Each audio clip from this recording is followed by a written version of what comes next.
तो नमस्ते बच्चों, आज के इस वीडियो में हम लोग देखेंगे लेंस में किरण आरेख की बनावट के नियम, लेंस द्वारा प्रतिबिंब निर्माण, लेंस की क्षमता, कार्तीय चिन्ह परिपाटी, लेंस सूत्र। ये प्रकाश का परावर्तन और अपवर्तन का अंतिम भाग होगा। तो चलिए शुरू करते हैं। हम लोगों ने पढ़ लिया था लेंस से संबंधित परिभाषाओं तक। अगर आपने उन सभी वीडियोस को नहीं देखा है तो पहले डिस्क्रिप्शन में जाकर चेक करें और उसको पढ़ें, फिर जाकर ये पढ़ें। अंतिम भाग है ये। तो चलिए शुरू करते हैं। लेंस में किरण आरेख की बनावट के नियम। तो लेंस में जिस तरह दर्पण में था किरण आरेख की बनावट के नियम, उसी तरह लेंस में है। दर्पण में 4 नियम, लेंस में 3 नियम हमको उपयोग करने हैं एनसीईआरटी बुक के अनुसार। तो सबसे पहला कि उत्तल लेंस, ये जो हो गया बीच में अगर मोटा हो कोई लेंस तो उसको क्या कहते हैं? उत्तल लेंस। ये हो गया मुख्य अक्ष, प्रकाशीय केंद्र, ये प्राथमिक फोकस, ये प्राथमिक वक्रता केंद्र, द्वितीयक फोकस, द्वितीयक वक्रता केंद्र, है ना। मेन फोकस ये हो गया। तो पहला नियम क्या कहता है? किरण आरेख की बनावट के नियम का पहला नियम कहता है कि समानांतर आने वाली प्रकाश किरणें लेंस से अपवर्तन के बाद मुख्य फोकस से होकर जाती।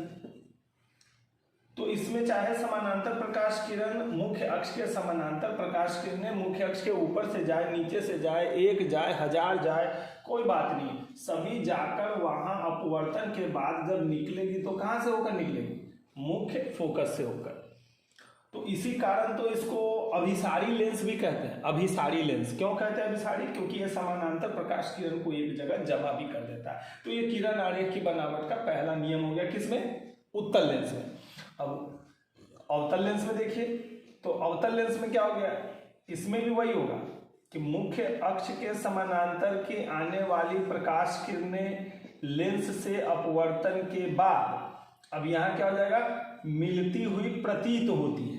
इसमें आपको जो हो जाएगा मिलती हुई प्रतीत होती है, क्योंकि ये कौन सा लेंस है?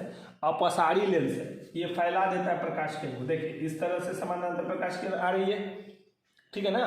तो यहां से तो इसका रास्ता बदल जाएगा, तो ऐसा लगेगा कि ये इस फोकस पे आ रहा है और यहां से ये चला कैसे गया? सीधा। तो इस तरह से एक और प्रकाश किरण लेके चले जाते हैं, इस तरह से आई प्रकाश किरण, तो ऐसा लगेगा कि मुख्य फोकस पर जा रही है और ये निकल कैसे जाएगा? सीधा, है ना। इस तरह से सीधी निकल जाएगी। तो इस कारण इसको जो है अपसारी लेंस भी कहते हैं। क्यों कहते हैं? क्योंकि ये समानांतर प्रकाश किरण को क्या कर दे रहा है? फैला दे रहा है। तो दोनों में एक बात आपने देखा, पहला नियम क्या था कि मुख्य अक्ष के समानांतर आने वाली प्रकाश किरणें लेंस से अपवर्तन के बाद मुख्य फोकस पर मिलती हैं या मिलती हुई प्रतीत होती है। दूसरा किरण आरेख की बनावट का दूसरा नियम क्या कहता है? ठीक इसका अपोजिट, उल्टा लगा दीजिए। ठीक इसका उल्टा क्या हो जाएगा कि अभी प्रकाशीय केंद्र हो गया, प्राथमिक फोकस, प्राथमिक वक्रता केंद्र, द्वितीयक फोकस, द्वितीयक वक्रता केंद्र। दूसरा नियम ठीक इसका अपोजिट, उल्टा। समानांतर आए तो मुख्य फोकस से जाती है, तो अब क्या हो गया? मुख्य फोकस से अगर आएगी तो कैसे चली जाएगी? समानांतर। हाँ, एक चीज आप ध्यान रखिएगा, फिगर बनाते समय लेंस के बीच वाले भाग से ही मोड़ने का काम करेंगे। उसके बाद इसी नियम को आप अवतल लेंस में देख लीजिए। अवतल लेंस में क्या हो गया? इस तरह से अभी फोकस हो गया, वक्रता केंद्र हो गया, फोकस वक्रता केंद्र, इसमें इधर वाला प्राथमिक हो जाएगा बाएं में।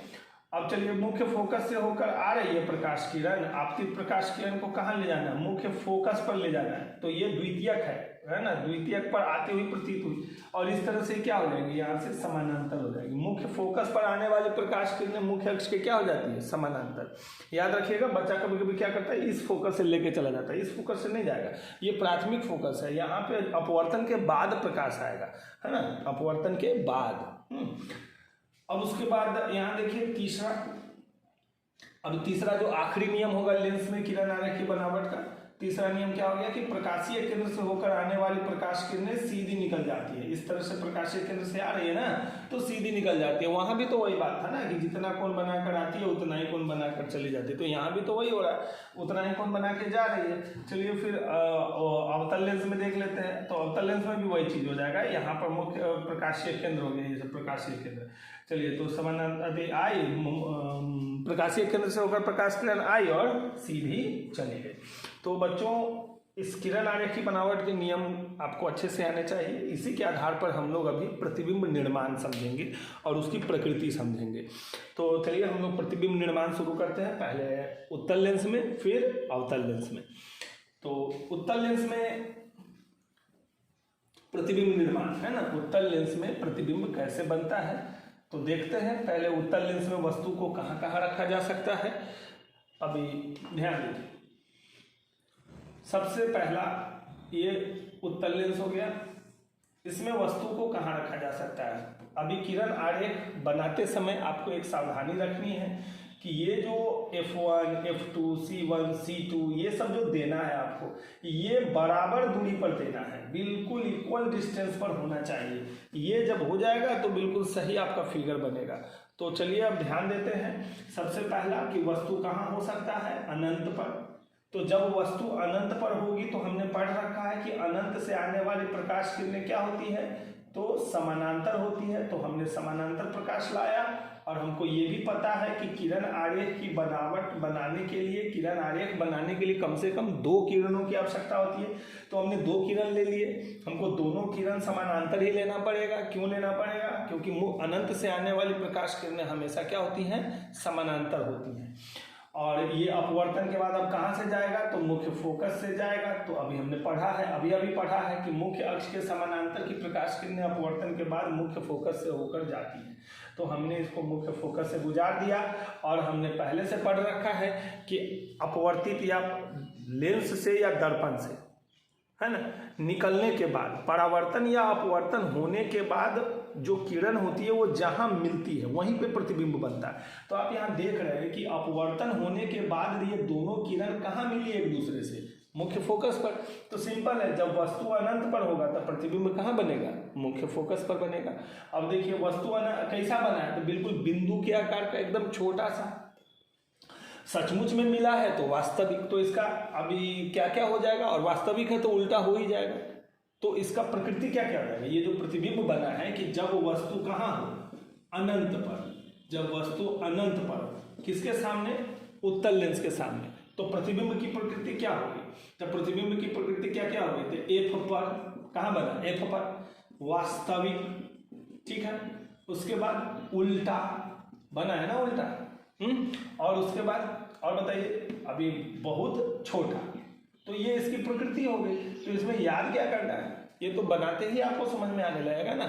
जिस तरह से अगर परावर्तन पे आपका कंट्रोल हो गया बच्चों, तो अपवर्तन में कोई दिक्कत ही नहीं होने वाली है। चलिए ध्यान देते हैं। तो इस तरह से हमने देखा वो। अब दूसरा देख लेते हैं कि वस्तु को हमको कहाँ रखना होगा, सी से परे, सी से परे। तो हम रख देते सी से परे, वस्तु को हमने कहाँ रख दिया, सी से परे। अब 3 नियम हमने पढ़ रखा किरण आरेख की बनावट के, तो उसमें से कोई 2 नियम हमको यूज करना है। हमने पहला नियम यूज किया कि समानांतर प्रकाश किरण आई, फोकस से चली गई। और दूसरा नियम हम यूज कर लेते हैं कि चलिए फोकस से लेकर आते हैं तो ये कैसे चली जाएगी, समानांतर चली जाएगी। अब आप देख रहे हैं कि ये प्रतिबिंब जो आने वाली प्रकाश किरण है अपवर्तन के बाद किस जगह पर मिल रही है, ये दोनों किरण यहाँ पे मिल रही है ना। तो जहां पे मिलेगी प्रतिबिंब वहीं पे ना बनेगा, ठीक है ना। तो सचमुच में मिल रही है तो वास्तविक प्रतिबिंब बना, वास्तविक बना तो उल्टा होगा ही। तो इसका प्रकृति क्या हो जाएगा कि जब वस्तु वक्रता केंद्र से परे हो तो प्रतिबिंब C और F के बीच, वास्तविक उल्टा और वस्तु से छोटा। देखिए खुद दिख रहा है कि छोटा है ना। फिर तीसरा कंडीशन देखते हैं कि वस्तु कहाँ है, वक्रता केंद्र पर। तो होता क्या है कि वक्रता केंद्र वाला फिगर जो होता है बच्चों, उसमें थोड़ी सी दिक्कत हो जाती है। क्या कि अगर आप बराबर दूरी पर काम नहीं कर रहे हैं तो आपका वक्रता केंद्र पर फोटो नहीं बनेगा। वस्तु जिसे वक्रता केंद्र पर रखते हैं तो फिगर जो है वक्रता केंद्र पर ही बनना चाहिए। तो ये बनता भी है जब आप इक्वल डिस्टेंस पर काम करेंगे, लेकिन एग्जाम में समय को भी बचाना होता है ना।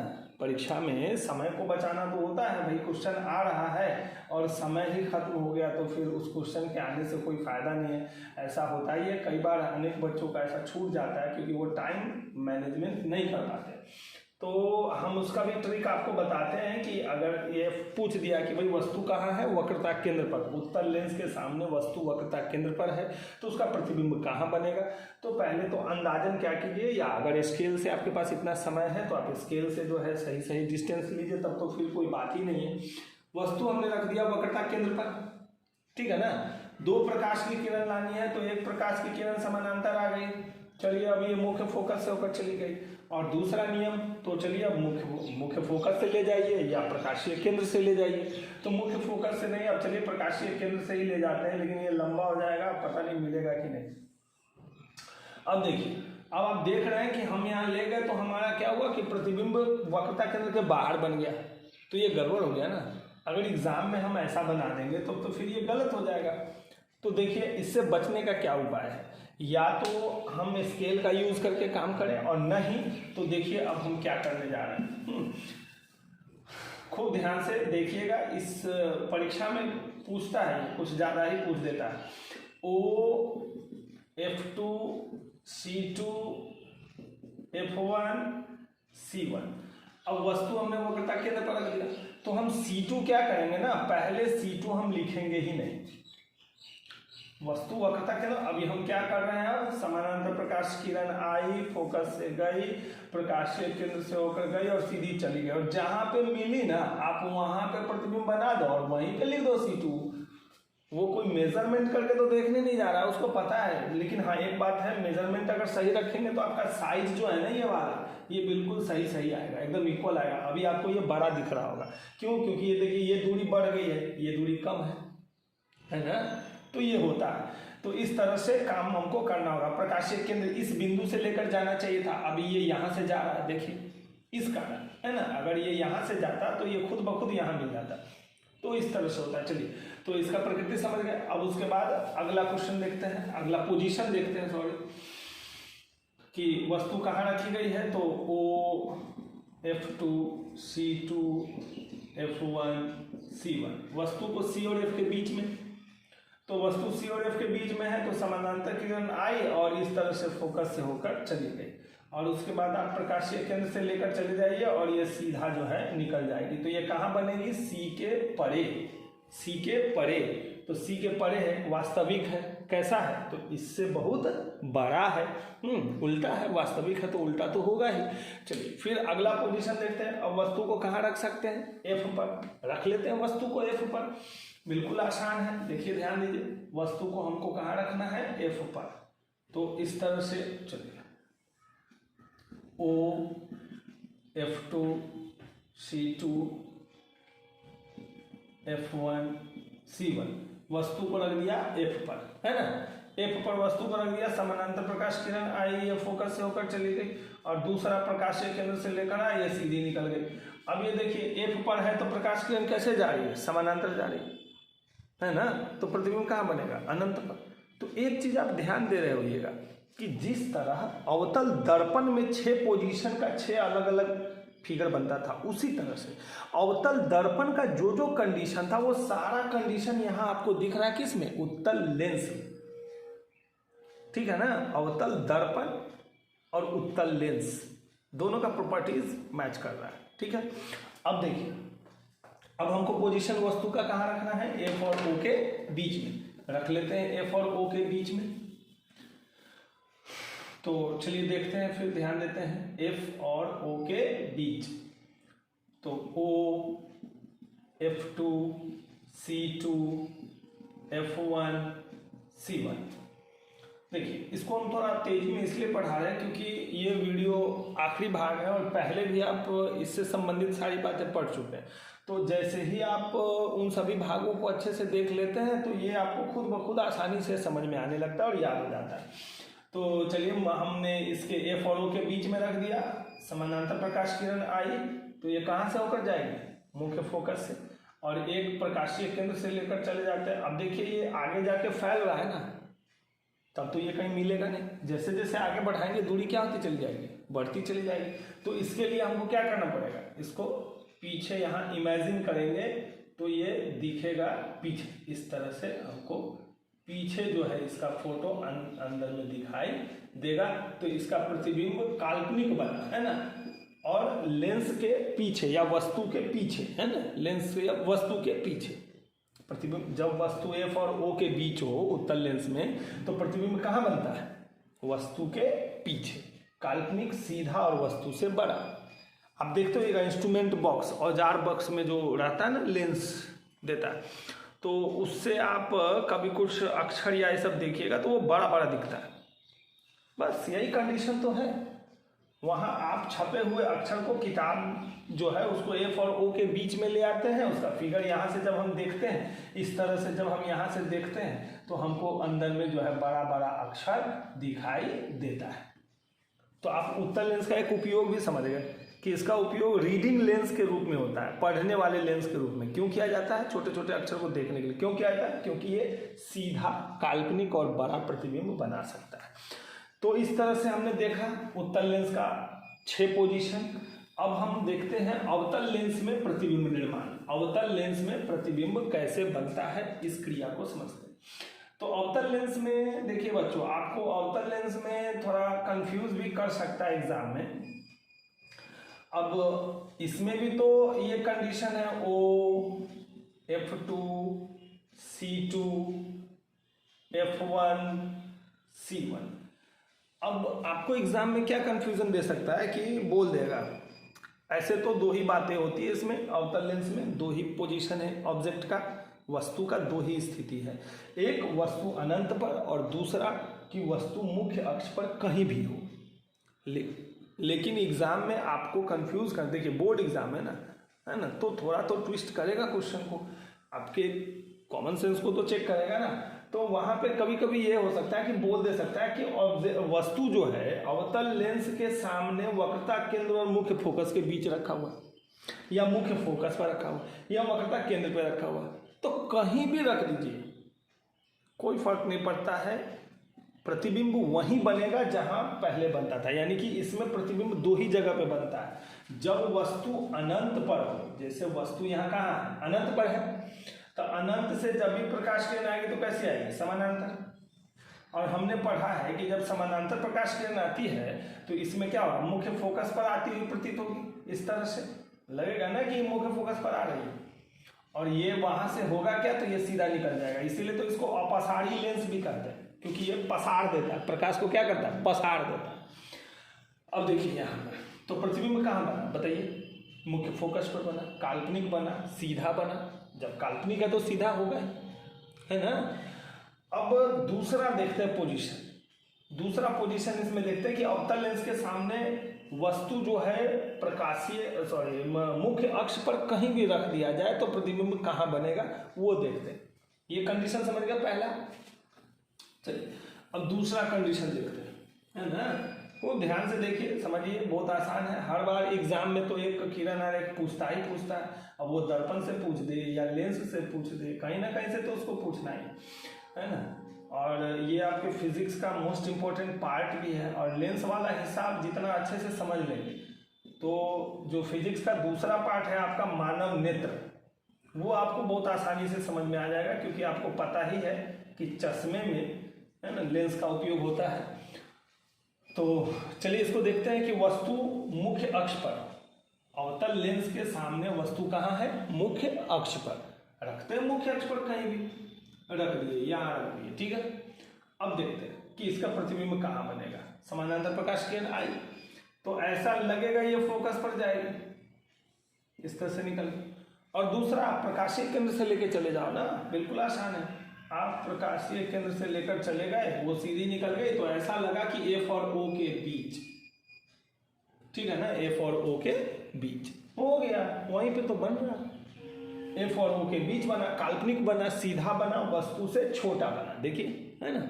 अब सोचने की बात है कि अगर एग्जाम में हमसे बोल देगा कि वस्तु सी और एफ के बीच रखा हुआ अवतल लेंस के सामने, तो फिर क्या होगा, कुछ नहीं है, आपको परेशान करने के लिए ऐसा बोला जा रहा है।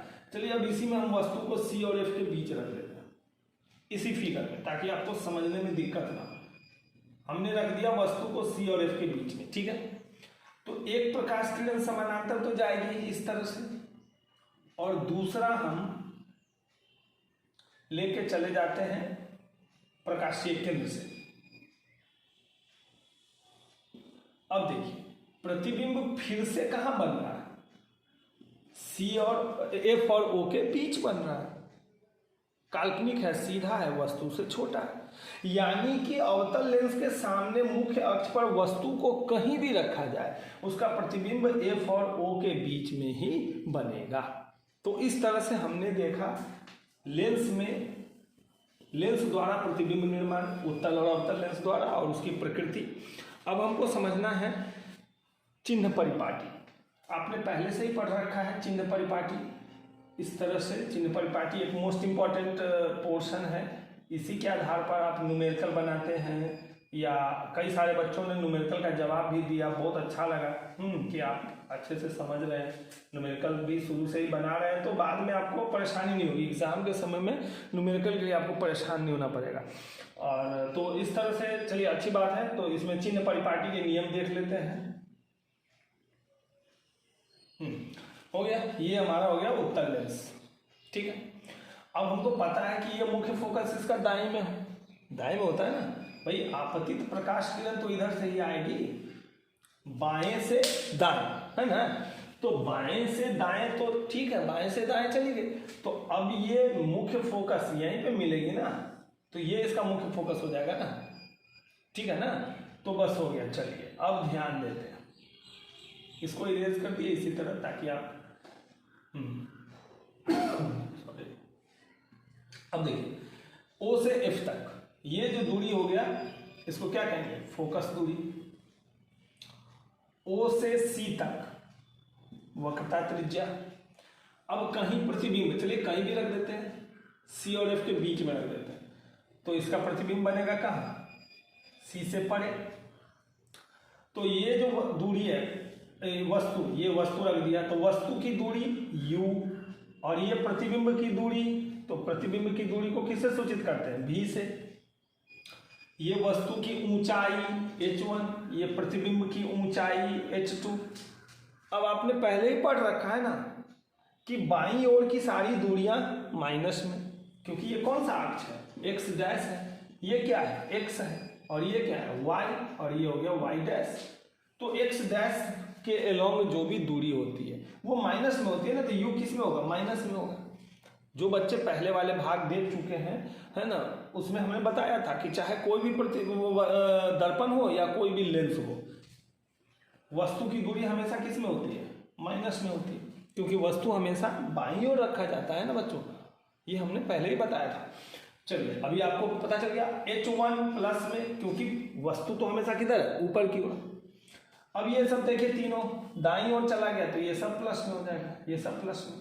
अब प्रतिबिंब वास्तविक बना है, नीचे की ओर है, देखिए इसके समानांतर है, y डैश के समानांतर है, तो ये माइनस में हो जाएगा। वही प्रतिबिंब अगर काल्पनिक बनता है ना, इसमें जब ये फॉर ओ के बीच में वस्तु होती है, तो इसके पीछे ही बना था ना, तो वो ऊंचाई, प्रतिबिंब की ऊंचाई कौन सी में हो जाएगी, प्लस में। तो एक बात आपने देखा कि चिन्ह परिपाटी के नियम उत्तल लेंस में, और इसी प्रकार हम चिन्ह परिपाटी के नियम को समझ लेते हैं अवतल लेंस में, और फिर लेंस सूत्र को समझेंगे, आवर्धन सूत्र को समझेंगे, फिर एक न्यूमेरिकल देखेंगे, और बिना छुए हुए लेंस की पहचान कैसे करते हैं, बहुत बार पूछता है ये क्वेश्चन। तो किरण आरेख, चलिए चिन्ह परिपाटी के नियम हमको देख लेना किसमें, उत्तल लेंस में, सॉरी उत्तल में तो देख ही चुके हैं ना भाई, अवतल में। चलिए x डैश y डैश प्रकाशीय केंद्र हो गया, प्राथमिक फोकस, प्राथमिक वक्रता केंद्र, द्वितीयक फोकस, द्वितीयक वक्रता केंद्र।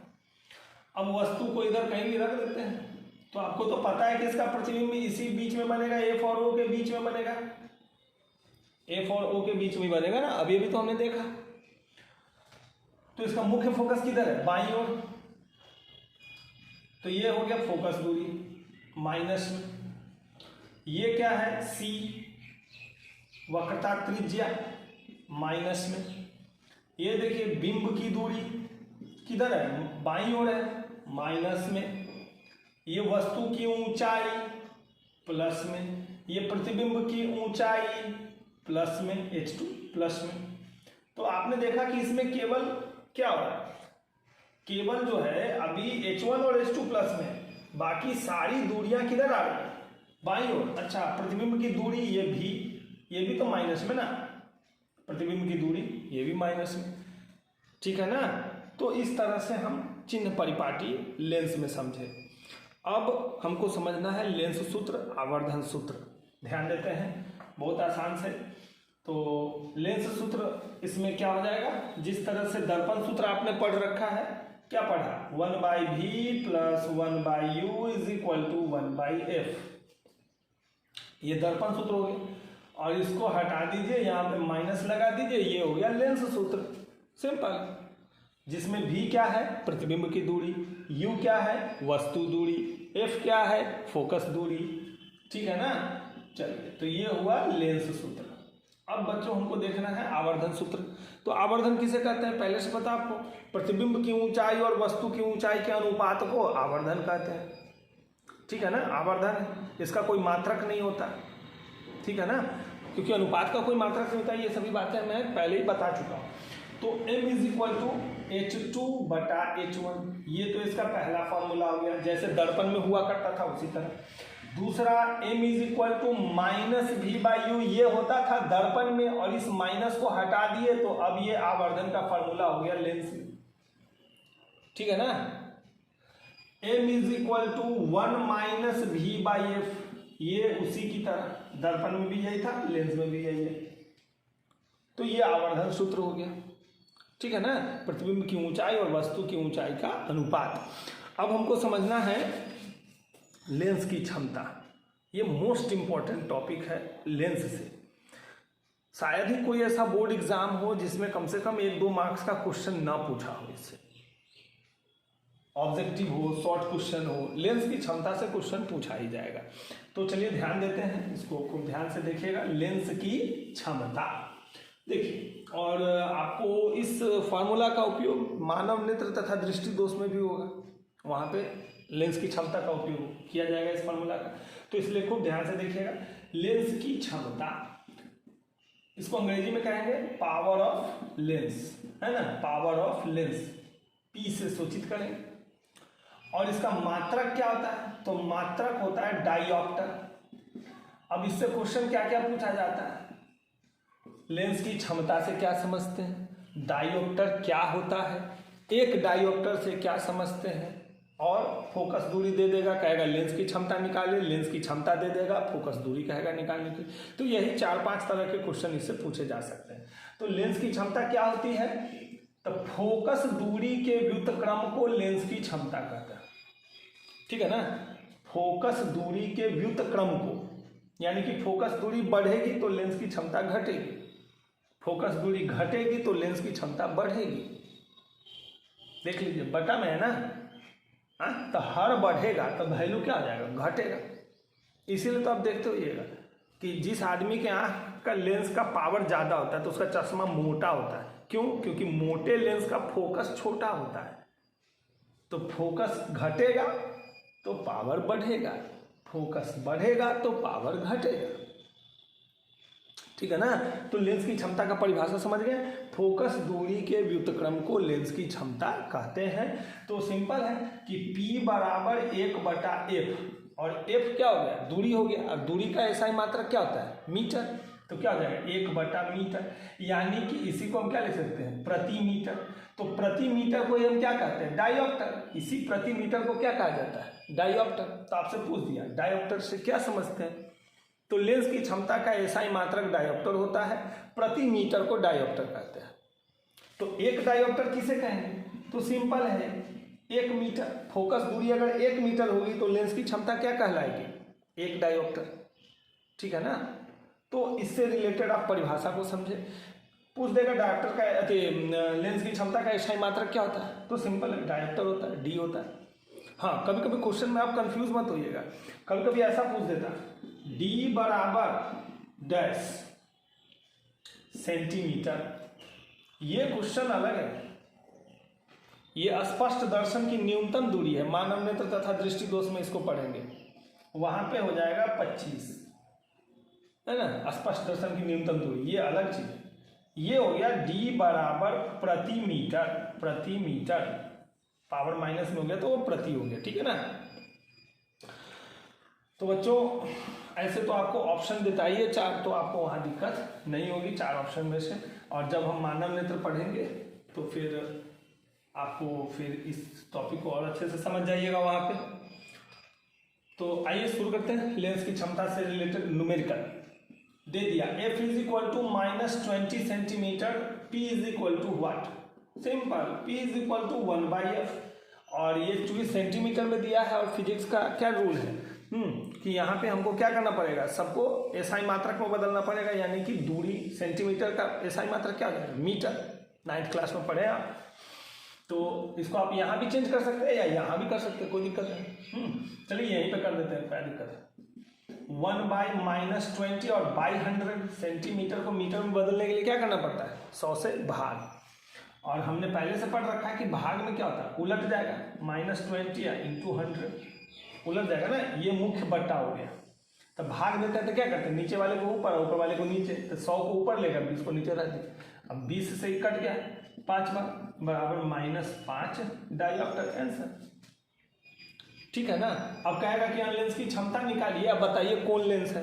तो हमने तो पढ़ा है भाई कि फोकस दूरी जब माइनस में, तो सिंपल है, लेंस कौन सा होगा, अवतल होगा, क्योंकि फोकस दूरी माइनस में बाईं ओर किस में होता है, अवतल में होता है। फिर टेंशन किस बात का, तो ये अवतल लेंस हो गया, ठीक है ना। अब देखिए एक क्वेश्चन कभी कभी करता क्या है कि हमको पावर दे देगा, P is equal to 4 dioptre, और कहेगा फोकस दूरी निकाल कर बताओ। तो ठीक है, बताते हैं, क्या दिक्कत है। P is equal to 1/f, तो f इज इक्वल टू क्या आ जाएगा, 1/p, ठीक है ना। अब चलिए डाल देते हैं यहीं पे बगल में, f इज इक्वल टू 1/4। तो अब यहाँ देखिए आप, बच्चा क्या करता है, कंफ्यूज हो जाता है एग्जाम में ऑप्शन सेलेक्ट करने में। ऑब्जेक्टिव बहुत आसान भी होता है और बहुत मुश्किल भी होता है। ध्यान दीजिए, यहाँ 1 को 4 से भाग दे दिए, कितना आ जाएगा, 0.25 मीटर, क्योंकि ये डायोप्टर से डायरेक्ट निकाला गया ना, तो ये मीटर हो जाएगा ना, ठीक है ना। अब क्या करेगा एग्जाम में, अभी दे दिया 25 सेंटीमीटर, इस तरह से 25 सेंटीमीटर, 2.5 सेंटीमीटर, 25 मीटर, है ना। अभी 0.25 सेंटीमीटर, 0.25 मीटर, इस तरह से। अब बच्चा जो है तो कंफ्यूज हो जाता है भाई कि क्या हो रहा है ये। अब वो यहाँ पे कंफ्यूज हो सकता है, तो नहीं होना है भाई, ध्यान देना है। ये मीटर में निकाला है ना आपने, अगर आपका ऑप्शन सेंटीमीटर में दिया है तो आप इसको सेंटीमीटर में चेंज कर लीजिए। तो मीटर को सेंटीमीटर में चेंज करने के लिए क्या करना पड़ेगा, 100 से मल्टीप्लाई करेंगे, तो क्या हो जाएगा, 25 सेंटीमीटर। यानी कि इसका आंसर 2 हो सकता है, ये और ये, ठीक है ना, कंफ्यूज नहीं होना। चलिए, तो इस तरह से हमने लेंस की क्षमता देखा और उत्तल और अवतल लेंस के उपयोग। तो उत्तल लेंस क्या करता है, उत्तल लेंस प्रकाश किरण को एक जगह जमा कर देता है, बड़ा प्रतिबिंब बनाता है। तो उत्तल लेंस का प्रयोग कहाँ हो सकता है, टॉर्च में। आगे का जो शीशा होता है, देखते हो बहुत सारा छोटा छोटा टॉर्च आजकल आने लगा, बीच में बहुत ज़्यादा चलन में आ गया था वो। उसके आगे इस तरह से उत्तल लेंस लगा दिया जाता था, तो वो एक जगह पे प्रकाश को क्या करेगा, जमा कर देगा। हम उसके कटोरी की बात नहीं कर रहे हैं, उसके बाहर जो शीशा लगा हुआ उसकी बात कर रहे हैं। उसके बाद नेत्र दोष के उपचार में भी होता है लेंस का उपयोग। चश्मा तो लेंस से ही बनता है ना। अब कहाँ उत्तल और कहाँ अवतल और क्यों, ये हम लोग मानव नेत्र में समझेंगे, ठीक है ना। उसके बाद आप अवतल लेंस, तो अवतल लेंस का उपयोग गैलीलियो दूरबीन बनाने में होता है। गैलीलियो दूरबीन है ना, टेलीस्कोप, उसमें एक खास तरह का दूरबीन होता है जिसको गैलीलियो ने बनाया था, है ना। गैलीलियो गैलीली महान साइंटिस्ट, तो उनके द्वारा बनाया, तो वहाँ पे आपको अवतल लेंस का उपयोग होता है। तो और बाकी उत्तल लेंस जो है, इसका उपयोग पठन लेंस में क्यों का होता है, क्योंकि ये बड़ा आवर्धित प्रतिबिंब बनाता है। न्यूमेरिकल इससे रिलेटेड तो चलिए एक न्यूमेरिकल जो है आप लोग बना के देखिएगा, और अगर आपको इसका न्यूमेरिकल नहीं, फिर इसका भी न्यूमेरिकल का वही तरीका होगा। क्या तरीका होगा? सबसे पहले हमको फिगर बना देना होगा, उत्तर लेंस है कि अवतल लेंस है, इसको देख लेना है।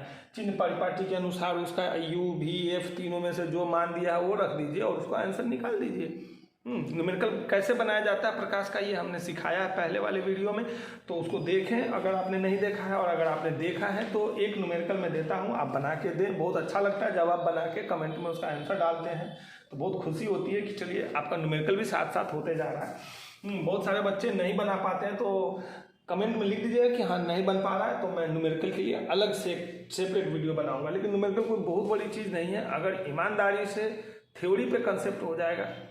इसीलिए ये वीडियो का सीरीज काफ़ी लंबा हुआ, क्योंकि ये छोटा छोटा बनाया गया, सब कुछ डिटेल में बताया गया है ना। तो चलिए एक क्वेश्चन आपको हम दे देते हैं लेंस से रिलेटेड, अभी सारी लेंस। चलिए क्वेश्चन नंबर 10 है ना, क्वेश्चन नंबर जो है 10 ये बनाना है। और जिन बच्चों से न्यूमेरिकल नहीं बन पाएगा, यदि आप वीडियो देखते हैं और आपसे न्यूमेरिकल नहीं बन पा रहा है, घर पे आप प्रैक्टिस कीजिए, नहीं बन पा रहा है सब कुछ पढ़ने के बाद भी, तो आप कमेंट में लिखें और मैं न्यूमेरिकल के लिए अलग से सेपरेट वीडियो बना दूंगा। तब तक चलिए मिलते फिर अगले वीडियो में, बाय।